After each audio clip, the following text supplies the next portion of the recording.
اور اس سے ملنے والا سبق حاصل کرتے ہیں۔ آج ایک بڑا ہی عجیب و غریب بھی اور دردناک واقعہ بھی ہے۔ نبی پاک علیہ الصلوۃ والسلام سے ہم سب کو بے انتہا محبت ہے اور یہ ایمان کی جان ہے۔ نبی پاک سے محبت نہیں تو ایمان بھی کمپلیٹ نہیں ہوتا۔ اور جب نبی پاک علیہ الصلوۃ والسلام کو تکلیف پہنچے یا نبی پاک علیہ الصلوۃ والسلام کو کسی طرح کی کوئی ایذا پہنچے تو یقیناً جب امتی اس کو پڑھتا ہے، سنتا ہے تو دل پر بھی تکلیف ہوتی ہے۔ ایک ایسا ہی واقعہ جس میں ہمارے آقا علیہ الصلوۃ والسلام کو تکلیف پہنچائی گئی، نبی پاک علیہ الصلوۃ والسلام پر جادو کیا گیا۔ ناظرین، آج یہ واقعہ ہم سنیں گے اور یہ قرآنی واقعہ ہے اور اس کے ذریعے بہت ساری باتیں بھی سنیں گے۔ جادو کے بارے میں بڑے مسکنسیپشن ہیں لوگوں کے ذہنوں میں اور سمجھتے ہیں کہ جادو کا توڑ کرنے کے لیے بڑے عجیب و غریب عمل کرنے پڑیں گے، بڑے گناہوں والے کام کرنے پڑیں گے، اللہ کی ناراضگی والے کام بھی لوگ کرنے کے لیے تیار ہو جاتے ہیں، حرام اور ناجائز کام کرنے کے لیے تیار ہو جاتے ہیں اور سمجھتے ہیں کہ اس سے جادو سے بچا جا سکے گا۔ البتہ جادو کروانے کے لیے بھی لوگ بڑے ہی ناجائز اور حرام کام کرتے ہیں جو کہ جہنم میں لے جانے والے کام ہوتے ہیں۔ اللہ مجھے اور آپ کو ہمیشہ جادو ٹونے آصف سے محفوظ رکھے، ہر قسم کی بلاؤں سے محفوظ رکھے۔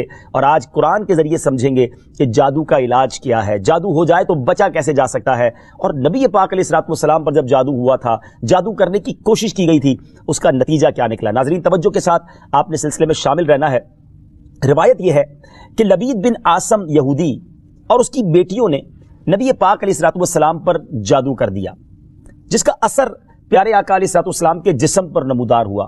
طبیعت شریف جو ہے وہ کچھ ناساز ہونے لگی، آپ کے قلب، آپ کی عقل مبارک اور آپ کے اعتقادات پر کوئی اثر نہ ہوا، صحت مبارک پر تھوڑا سا اثر ہوا۔ چند روز بعد حضرت جبریل امین بارگاہ رسالت میں حاضر ہوئے اور عرض کی، یا رسول اللہ صلی اللہ تعالی وسلم، ایک یہودی نے آپ صلی اللہ تعالی وسلم پر جادو کر دیا ہے اور جادو کا جو سامان ہے وہ فلاں کنویں میں ایک پتھر کے نیچے دبا ہوا ہے۔